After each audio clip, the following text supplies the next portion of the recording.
My daughter texted, "Christmas is canceled this year. We're not celebrating." But when I arrived, I found, "My name is Sarah Mitchell. I'm 52 years old and I'm sitting in my car outside my daughter Emma's house in suburban Denver, Colorado, with tears streaming down my face. 3 days ago, I received a text message that would change everything I thought I knew about my family. The words are still burned into my memory. Christmas is canceled this year. We're not celebrating. Don't come over. I'll call you after New Year's."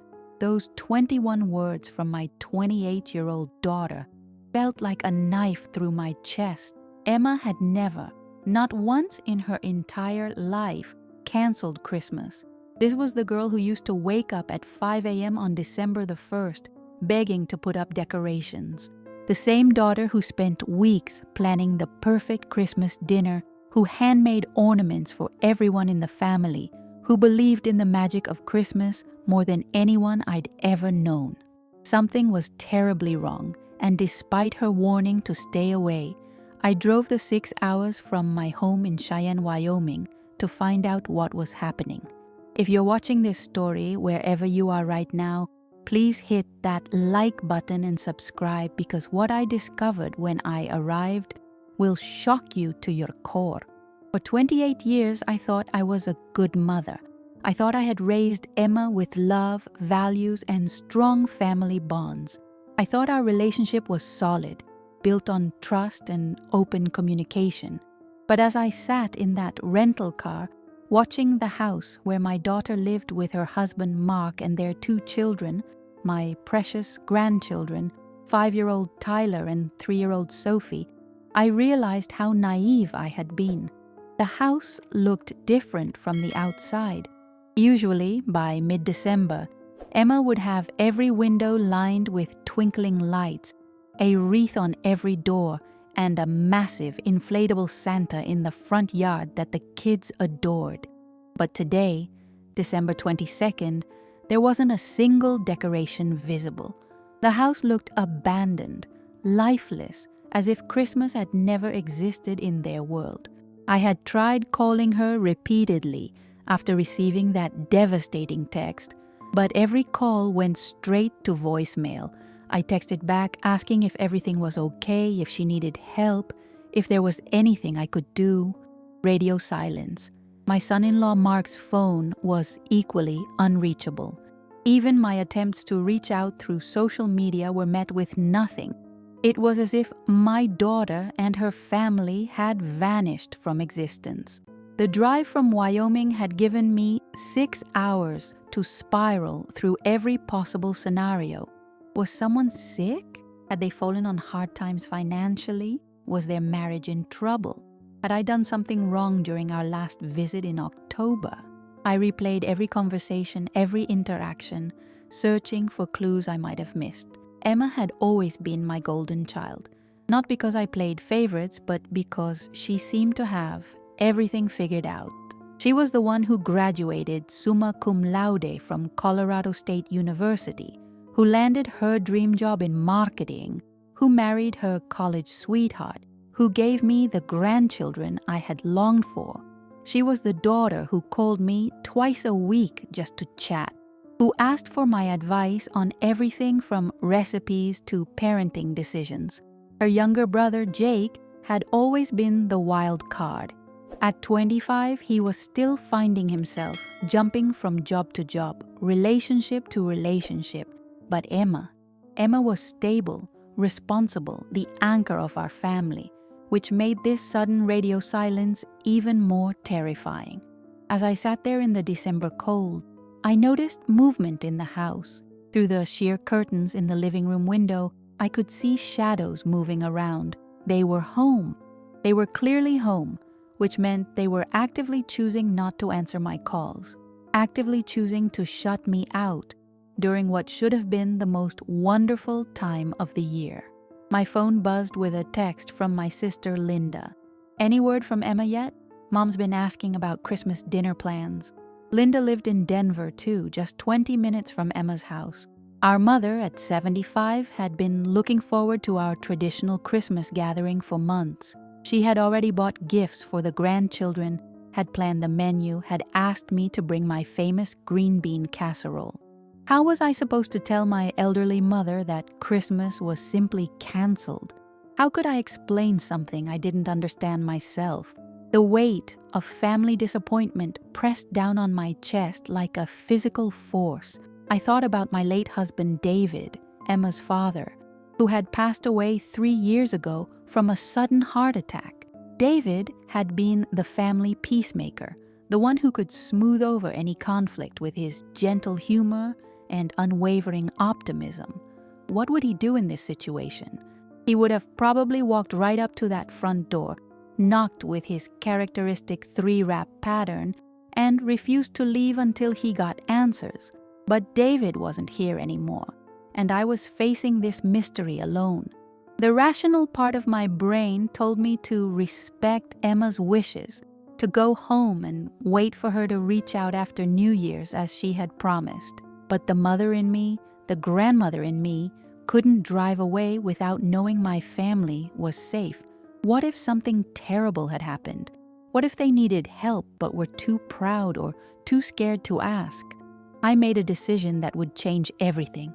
I stepped out of my car into the crisp Colorado air, my breath forming small clouds as I walked toward Emma's front door. The neighborhood was picture perfect with its matching colonial houses, manicured lawns, and Christmas decorations adorning every home except this one. The silence was deafening. No children's laughter, no sounds of family life, nothing. My relationship with Emma hadn't always been complicated. In fact, for most of her life, I thought we had the kind of mother-daughter bond that other women envied. She was born when I was 24, young enough that we grew up together in many ways. David and I had struggled with infertility for 3 years before Emma came along, making her arrival feel nothing short of miraculous. I poured everything into being the perfect mother.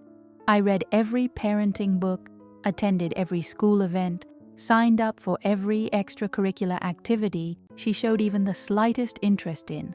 Soccer, piano lessons, art classes, drama club. If Emma wanted it, we made it happen. David often joked that our calendar looked like a military operation, with color-coded schedules and backup plans for the backup plans. When Jake came along 3 years later, the dynamic shifted.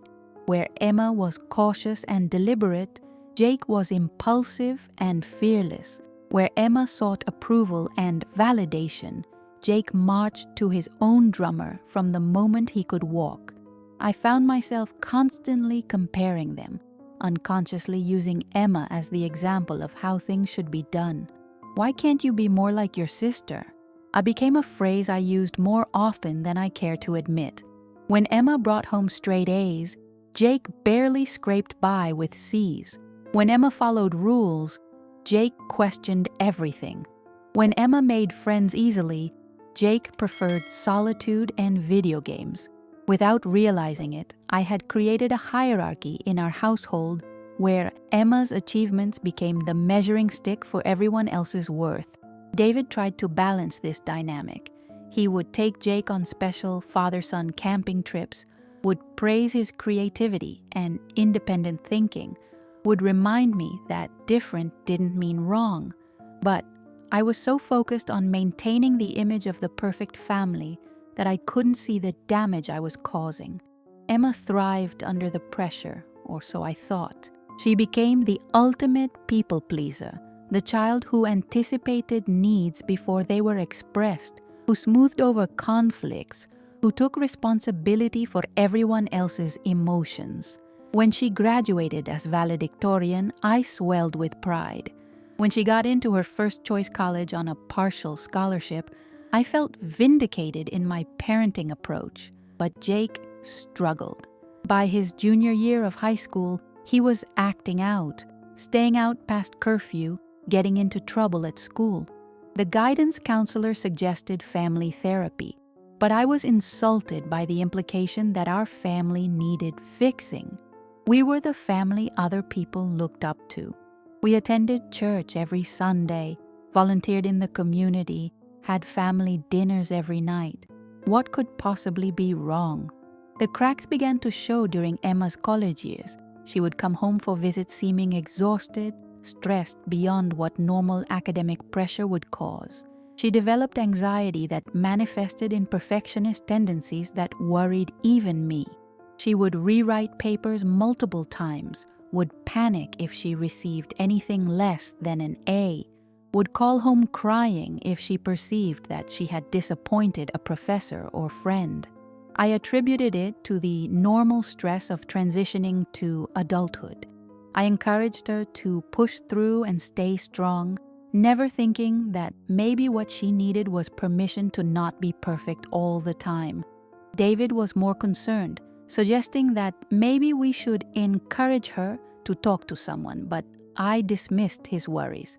Emma was successful, accomplished, on track for everything we had dreamed for her.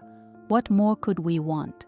When she met Mark during her senior year, I was initially skeptical. He seemed too laid back for my driven daughter, too content with mediocrity. But Emma was happy, genuinely happy in a way I hadn't seen since she was a little girl.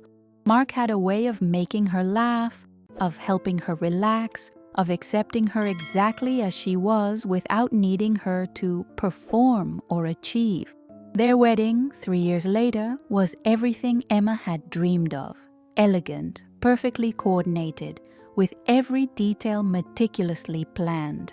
I had thrown myself into wedding planning with the same intensity I had brought to her childhood activities. Part of me recognized that I was living vicariously through her achievements, using her successes to validate my own worth as a mother. The grandchildren came quickly. Tyler first, then Sophie 2 years later. Emma seemed to have found her perfect life. Successful career, loving husband, beautiful children, gorgeous home in a safe neighborhood. But looking back now, I wonder if what I saw as perfection was actually Emma recreating the same people-pleasing patterns she had learned in childhood. She never complained, never asked for help, never admitted when she was struggling. Even when I could see the exhaustion in her eyes during family visits, she would insist everything was wonderful. She would serve elaborate meals, keep the house spotless, ensure the children were perfectly behaved, and apologize profusely for any minor imperfection. I told myself I had raised a capable, strong woman. But what if I had actually raised a daughter who was terrified of disappointing anyone, who felt responsible for everyone else's happiness, who had never learned that love could exist without performance? Jake, meanwhile, had found his way despite my earlier concerns. After a few difficult years in his early 20s, he had discovered his passion for graphic design and had built a successful freelance business. He was dating a wonderful woman named Rachel, had bought his own apartment, and seemed genuinely content with his life. But our relationship remained strained, formal, as if we were polite acquaintances rather than mother and son. He rarely called unless it was a special occasion, kept visits brief and surface level, and seemed to maintain careful boundaries around our interactions. I told myself it was just his personality, that some children were naturally more independent. But deep down, I wondered if I had lost him years ago when I made it clear that Emma's way of being was the preferred way in our family. David's death 3 years ago had shaken all of us, but Emma seemed to shoulder the burden of keeping everyone else together.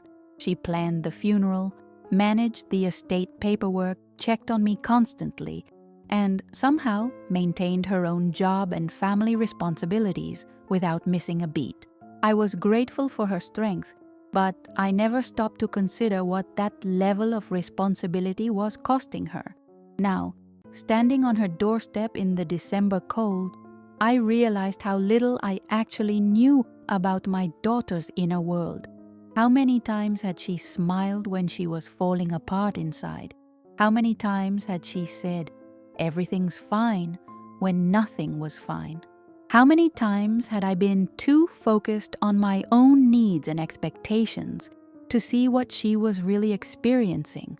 The perfect family I thought I had built was built on a foundation of performance rather than authenticity, achievement rather than acceptance. And now, somehow, that foundation had cracked, leaving me standing outside my daughter's house like a stranger, with no idea what had gone wrong or how to fix it. I raised my hand to knock on the door, my heart pounding with fear and anticipation. My knock echoed through the quiet afternoon air, 3 deliberate raps, just like David used to do. For a moment, nothing happened. Then I heard movement inside, hushed voices and footsteps approaching the door.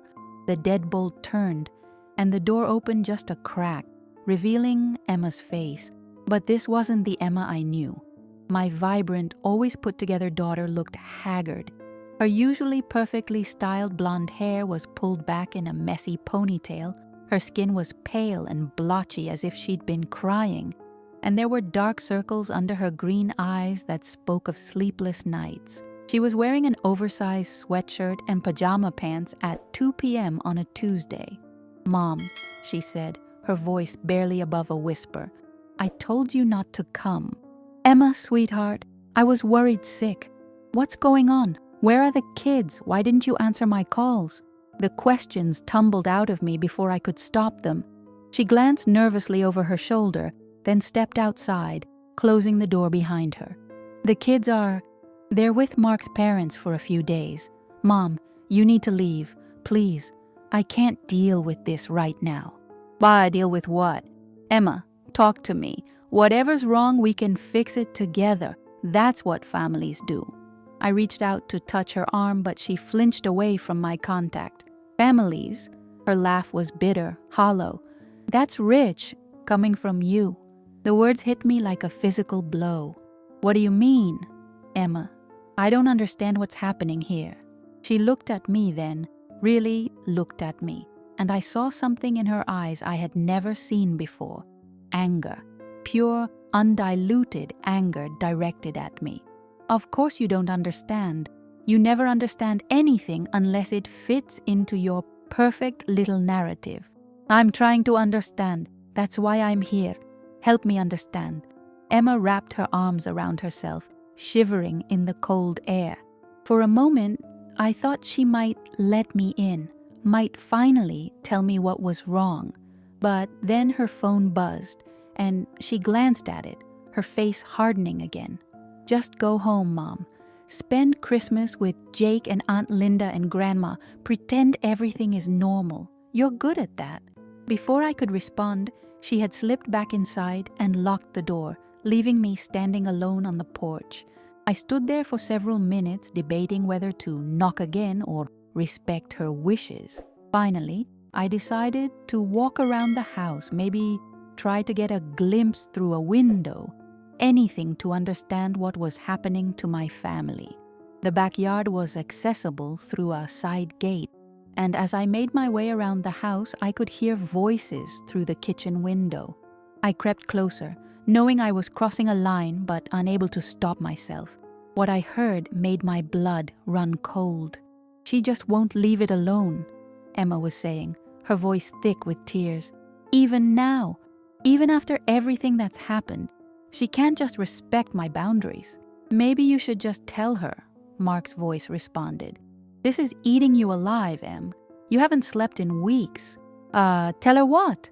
"That I know what she really thinks of me. That I found out she's been lying to my face for years. That everything I thought I knew about our relationship was fake." I pressed closer to the window, my heart pounding. What lies? What had I supposedly done? "The phone call wasn't your fault," Mark said gently. "You weren't supposed to hear that. But I did hear it. Every word. And now, I can't unknow it." My mind raced, trying to remember any phone calls that could have caused this level of devastation. What call? When? Who was I talking to? "Your mom loves you, Emma. She made a mistake, but..." "A mistake?" Emma's voice rose sharply. "Mark, she called me pathetic. She said I was exhausting to be around, that she was tired of pretending to enjoy spending time with me and the kids. She told Aunt Linda that she only visits because she feels obligated, not because she wants to. The world tilted on its axis. I gripped the windowsill to keep from falling as the memory crashed over me like a tidal wave. 3 weeks ago, Linda had called me after a particularly difficult visit with Emma. Emma had been especially anxious that day, fussing over every detail, apologizing constantly, asking repeatedly if everything was okay. By the time I left, I was exhausted and frustrated. Linda had called while I was driving home and I was still worked up from the visit.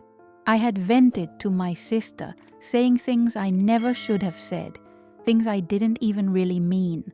I had called Emma pathetic in her constant need for validation.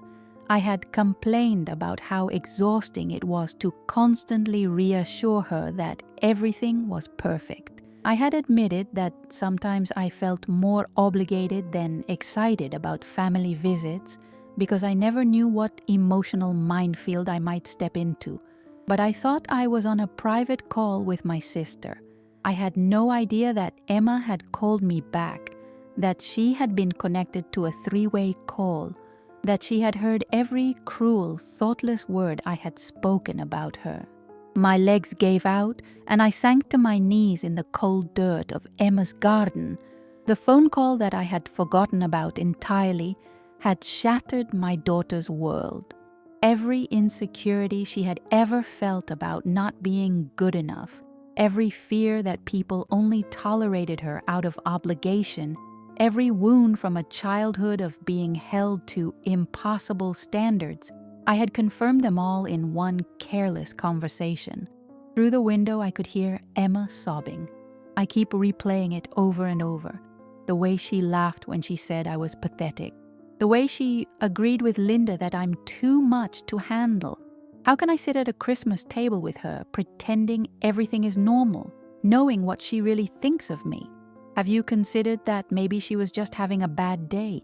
People say things they don't mean when they're frustrated. But what if she did mean it? What if everything has been fake all these years? What if I really am as pathetic and exhausting as she said? I wanted to burst through that door, to take Emma in my arms and tell her that none of it was true, that I had been wrong, that I loved her more than life itself, but I was frozen by the realization of how much damage my words had caused, how many years of trust I had destroyed in a single phone call.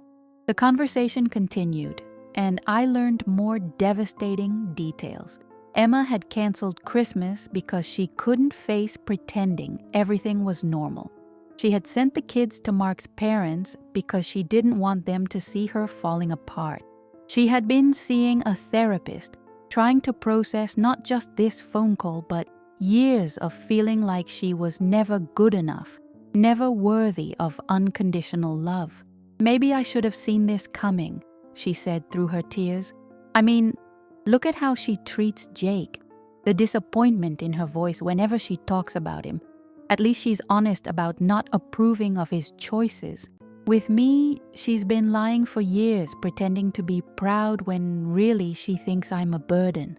Emma, that's not... It is, Mark. And you know what the worst part is? I still want her approval. Even knowing what she really thinks, I still want to call her and apologize for disappointing her. How pathetic is that? The word pathetic hit me like a physical blow because I recognized it. It was my word, my cruel, thoughtless word that had become her identity. I had taken my bright, accomplished, loving daughter and reduced her to that single, devastating descriptor. I crawled away from the window, my heart breaking with each step. I had driven 6 hours looking for answers, and I had found them. The problem wasn't some external crisis or hidden tragedy. The problem was me. I was the reason Christmas was canceled. I was the reason my daughter was falling apart. I was the reason my family was fractured. Sitting in my car, I realized that everything I thought I knew about being a good mother was wrong. Love wasn't about pushing someone to be their best. Support wasn't about having high expectations. Family wasn't about maintaining perfect appearances. I had spent 28 years molding Emma into what I thought she should be, never seeing who she actually was. And when the pressure of maintaining that facade became too much, instead of recognizing my role in her struggles, I had called her pathetic behind her back. The drive home to Wyoming stretched ahead of me like a prison sentence. How could I face Christmas knowing that my words had destroyed my daughter's faith in our relationship? How could I explain to my mother and sister why Emma wouldn't be joining us without revealing my own terrible mistake? But as I sat there in the December cold, I realized that driving away would be just another form of abandonment. Emma needed to know that I had heard her pain, that I understood my mistakes, and that I was willing to do whatever it took to make things right, even if it meant admitting that I had been wrong about almost everything. I didn't drive home that night. Instead, I checked into a Holiday Inn 20 minutes from Emma's house and spent the longest night of my life staring at the ceiling, replaying 30 years of motherhood and seeing it all through new eyes. Every memory I had treasured as evidence of my good parenting now looked different, tainted by the realization that I had been so focused on the outcome that I had missed the person. The next morning, I did something I had never done before. I called Jake, not for a holiday check-in or to share family news, but to actually ask about his life, his feelings, his perspective on our family. His surprise was evident even through the phone. "Mom, is everything okay? It's not like you to call this early." His voice was cautious, the voice of someone who had learned to be careful around me. "Jake, I need to ask you something, and I need you to be completely honest with me. Do you think I was a good mother to you?" The silence stretched so long, I thought we had been disconnected. When he finally spoke, his voice was gentle but firm. "Mom, where is this coming from? Just, please, I need to know." Another pause. "You were a good mother to Emma.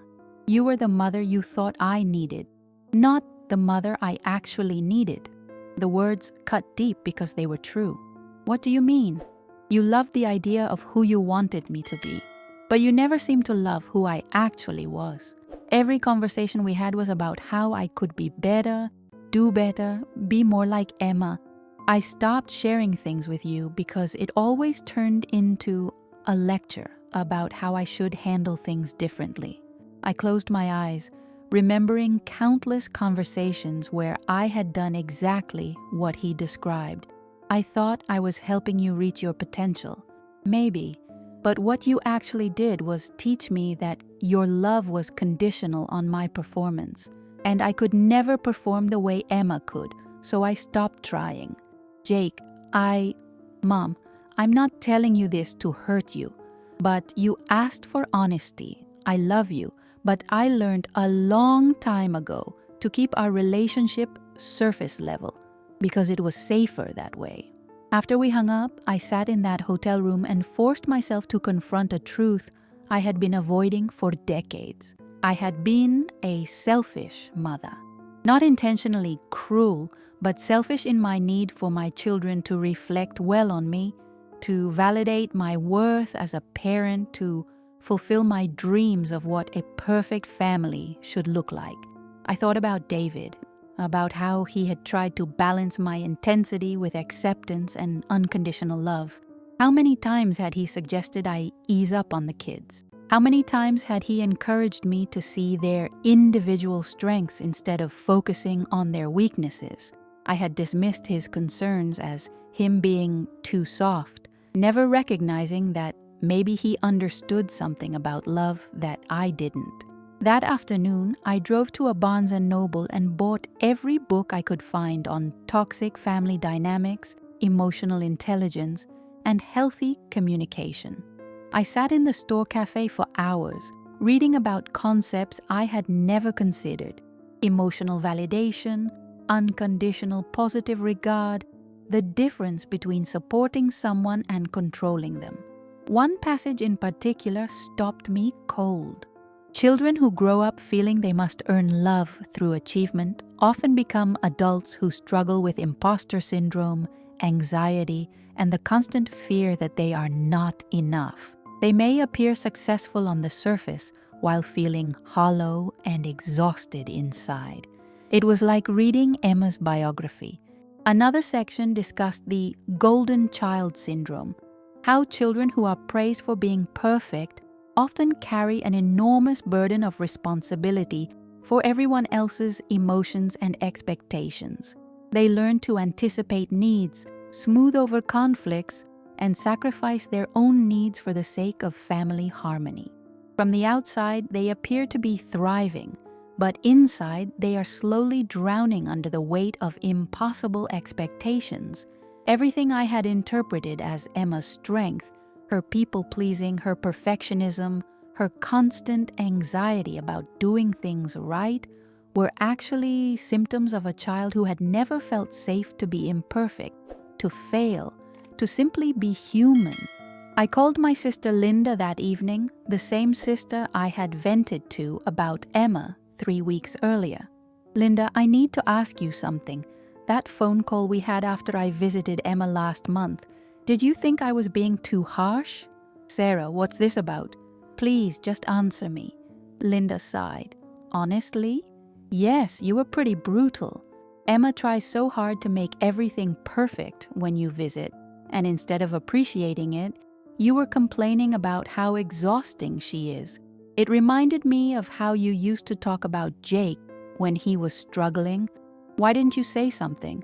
Because every time anyone suggests you might be too hard on the kids, you get defensive and shut down the conversation. You've always been convinced you know best." The truth of her words hit me like a sledgehammer. I had surrounded myself with my own narrative of being a devoted mother, and I had dismissed anyone who challenged that narrative. Even David's gentle suggestions had been brushed aside as him not understanding what it took to raise successful children. That night I wrote Emma a letter. Not a text, not an email, but an actual handwritten letter, something I could carefully craft to say exactly what I needed to say without interruption or misunderstanding. "My dearest Emma," I began, and then I poured out everything. I acknowledged hearing the conversation through her window. I took full responsibility for the phone call and the years of pressure that had led to it. I apologized for making her feel like she had to earn my love, for calling her pathetic when she was actually remarkable, for failing to see how much damage I was doing while thinking I was helping. But most importantly, I tried to show her who she really was through my eyes when I stripped away all the expectations and performance anxiety. I wrote about her kindness, her creativity, her incredible capacity for love. I wrote about moments when she was truly herself, laughing until she snorted at one of Mark's jokes, singing off-key lullabies to her children, getting lost in a painting project, and emerging hours later covered in paint but glowing with joy. I wrote about how proud I was of the mother she had become, not because she was perfect, but because she was teaching her children that they were loved unconditionally. I wrote about how her gentleness with Tyler when he struggled with reading reminded me of David's patience with Jake. I wrote about how her acceptance of Sophie's wild, messy creativity was everything I had failed to give her own childhood. The letter was 12 pages long, and when I finished writing it, I felt empty and exhausted, but also strangely hopeful. For the first time in my life, I had looked at my relationship with my daughter without trying to protect my own ego or justify my past actions. I drove to Emma's house early the next morning and slipped the letter under her front door. Then I went back to my hotel and waited, not knowing if she would read it, respond to it, or throw it away without opening it.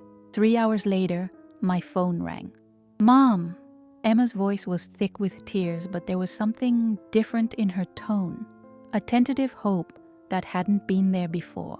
"Hi, sweetheart. I read your letter, all of it. And I think maybe we need to talk, really talk. Not the surface level stuff we've been doing for years, but actually talk about everything. I would like that more than anything in the world. Can you come back to the house? Mark took the day off work and I think he should be part of this conversation too. And Mom? Yes, thank you for finally seeing me."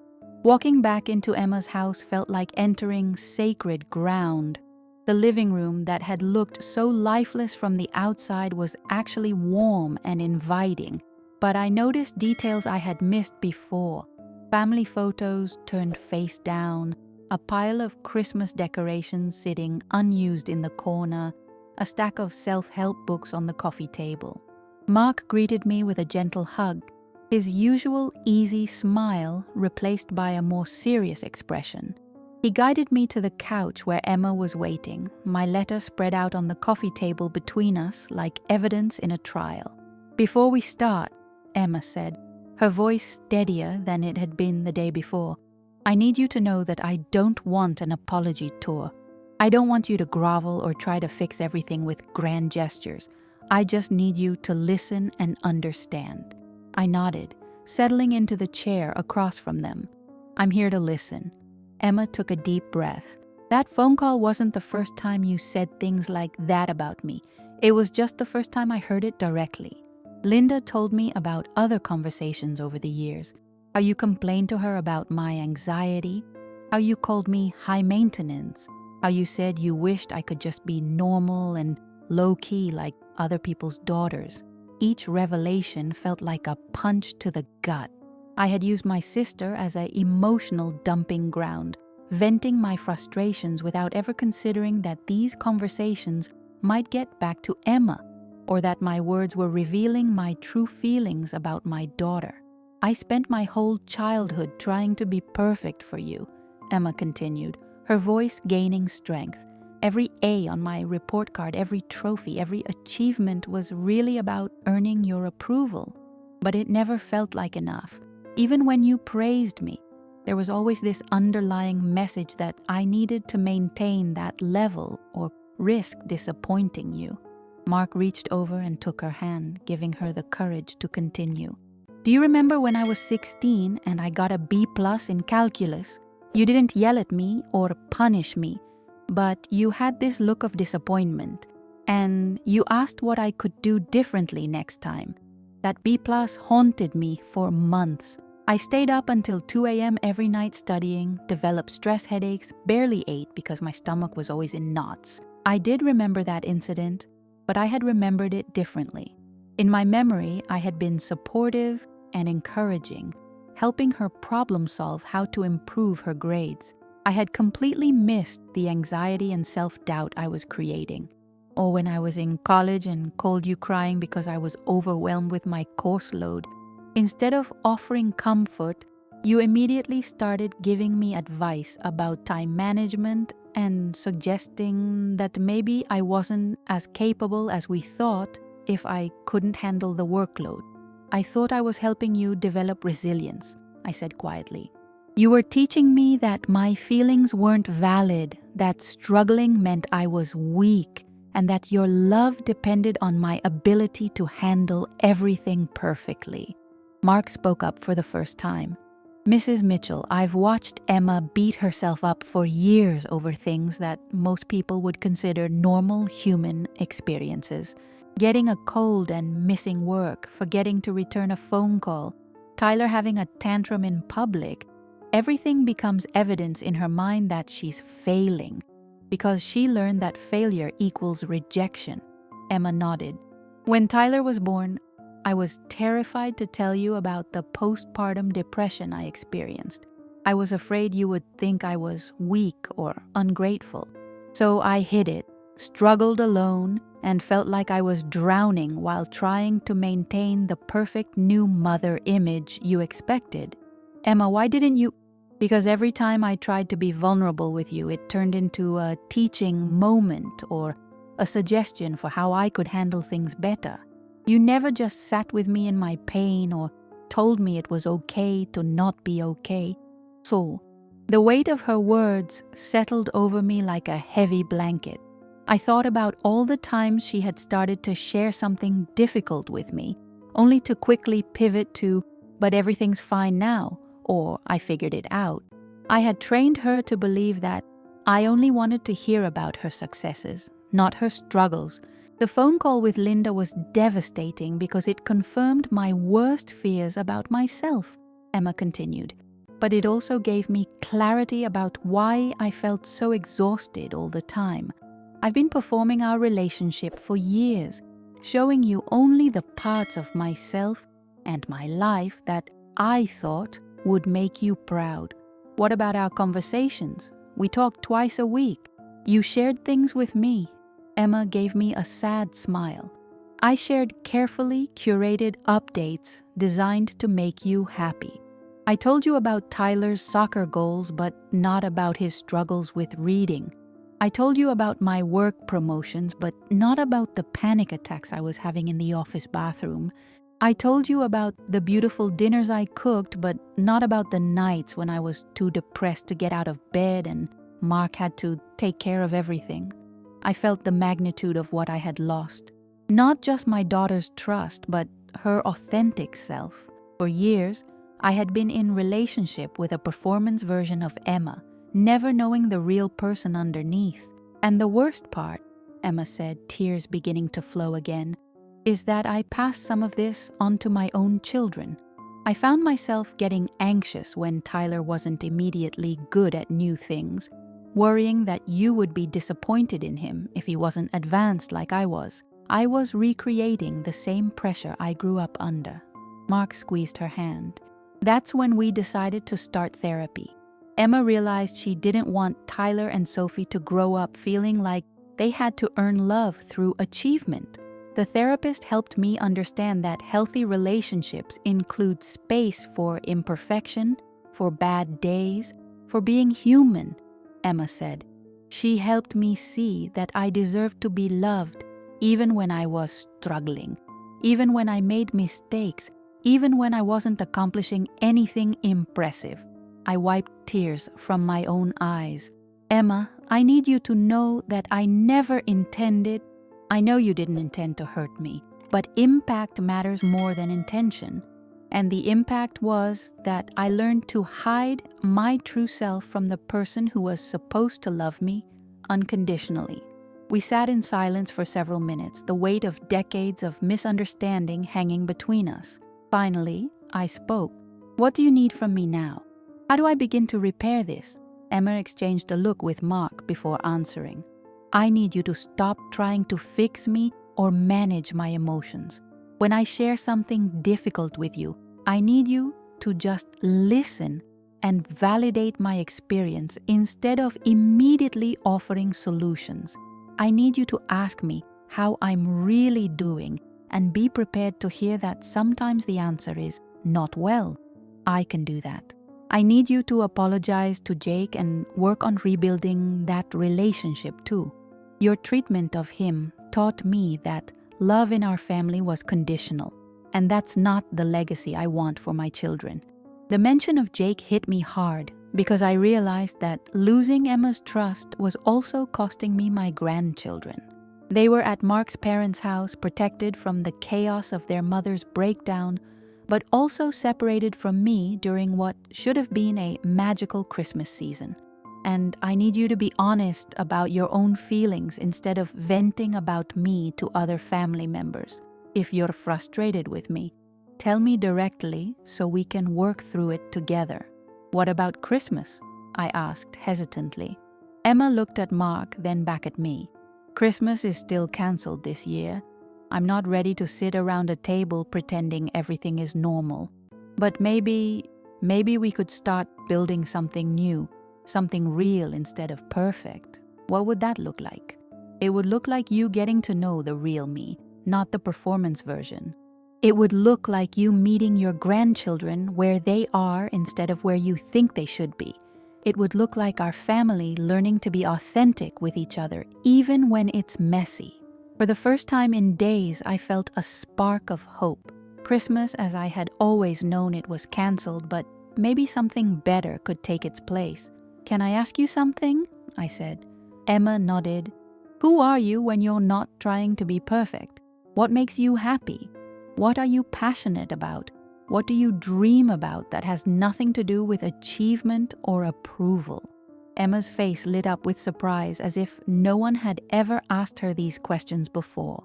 And as she began to share, tentatively at first, then with growing confidence, I realized I was finally meeting my daughter for the first time. 3 months later, on a snowy March evening, I found myself sitting in Emma's living room again. But this time, Tyler was curled up next to me on the couch, showing me his collection of drawings. Not perfect art projects designed to impress, but wild, imaginative creations featuring dinosaurs flying airplanes and princesses with superpowers.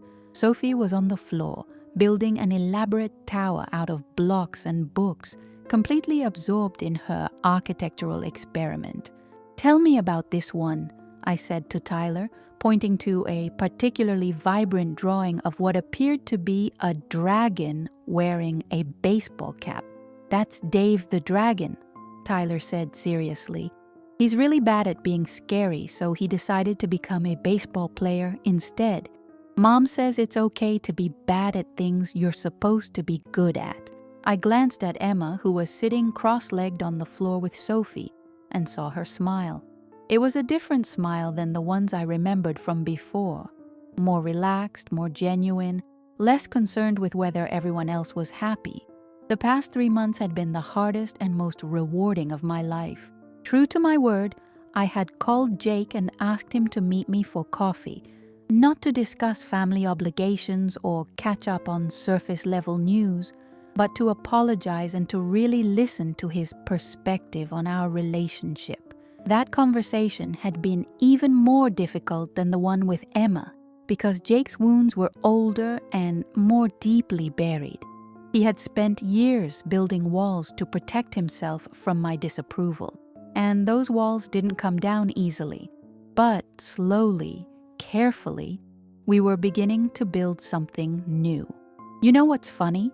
Jake had said during one of our recent conversations. "I always thought Emma had it easy because you were so proud of her. I never realized she was struggling too, just in a different way." The siblings had started talking more, sharing their experiences of growing up in our family. Emma had apologized to Jake for unknowingly participating in the dynamic that made him feel less than. Jake had helped Emma understand that her perfectionism wasn't her fault. It was a survival strategy she had developed in response to impossible expectations. My relationship with Emma was still fragile, still being rebuilt brick by brick. Some days were harder than others. Old patterns of communication died hard, and I caught myself multiple times starting to offer unsolicited advice or trying to manage her emotions. But she was patient with me, calling me out when I slipped back into old habits, celebrating small victories when I remembered to just listen. The biggest breakthrough had come 6 weeks earlier, when Emma called me crying because Sophie had been diagnosed with a developmental delay that would require speech therapy. My first instinct had been to research specialists, suggest interventions, and reassure Emma that with the right support, Sophie would catch up to her peers. But I stopped myself. Instead, I said, "That must be scary and overwhelming. How are you feeling about it?" Emma had cried harder, but it was a different kind of crying. Relief mixed with grief. "I'm terrified that I caused it somehow, that I didn't read to her enough, or that I was too distracted with work. And I'm scared that she'll struggle in school, that other kids will be mean to her, that life will be harder for her." "Those are all really understandable fears," I had said, fighting every instinct to immediately contradict or minimize her concerns. "And the worst part is, I keep thinking about how disappointed you'll be when you find out your granddaughter isn't perfect. That had been the moment I truly understood the depth of damage I had caused. My own daughter was afraid to tell me that her child needed support because she thought I only loved achievement, not people. "Emma," I had said, my voice breaking, "I love Sophie exactly as she is. Her worth has nothing to do with how quickly she develops speech or how well she performs in school. She's perfect because she's herself, not because she meets any external standards." Toi. Now, watching Sophie build her tower with intense concentration, making up songs as she worked, I couldn't imagine loving her any differently. Her delay hadn't disappeared.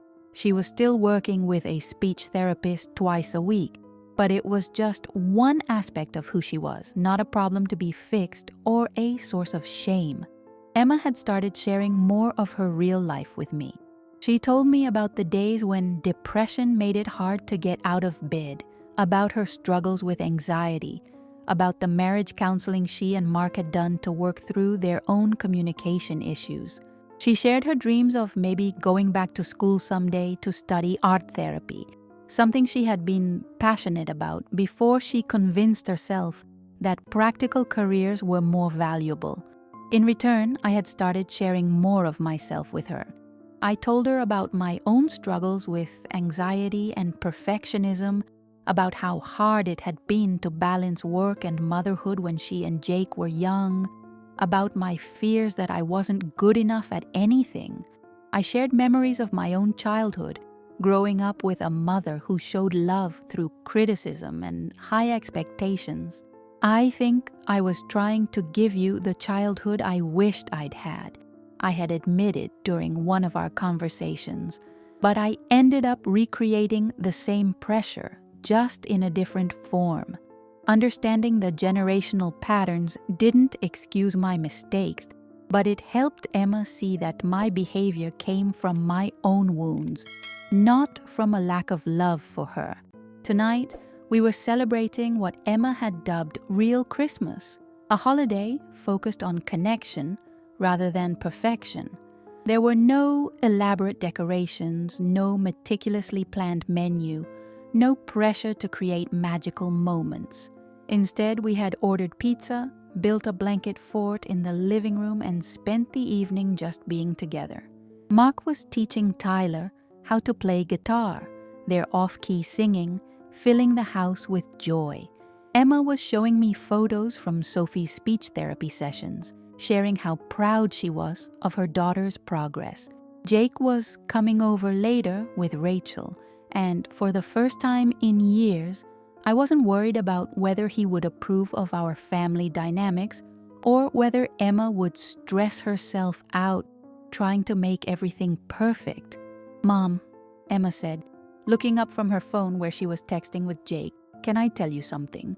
"Of course. I'm happy, like really happy. Not performing happiness or everything is fine happiness, but actual, messy, imperfect happiness." I felt tears spring to my eyes. "That's all I've ever really wanted for you. I know that now. And I think we're going to be okay. All of us." Tyler crawled back over to me, abandoning his guitar lesson to snuggle against my side. "Grandma Sarah, will you read us a story? What kind of story would you like?" "A story about a family that learns how to love each other better," he said matter-of-factly, as if this was the most natural request in the world.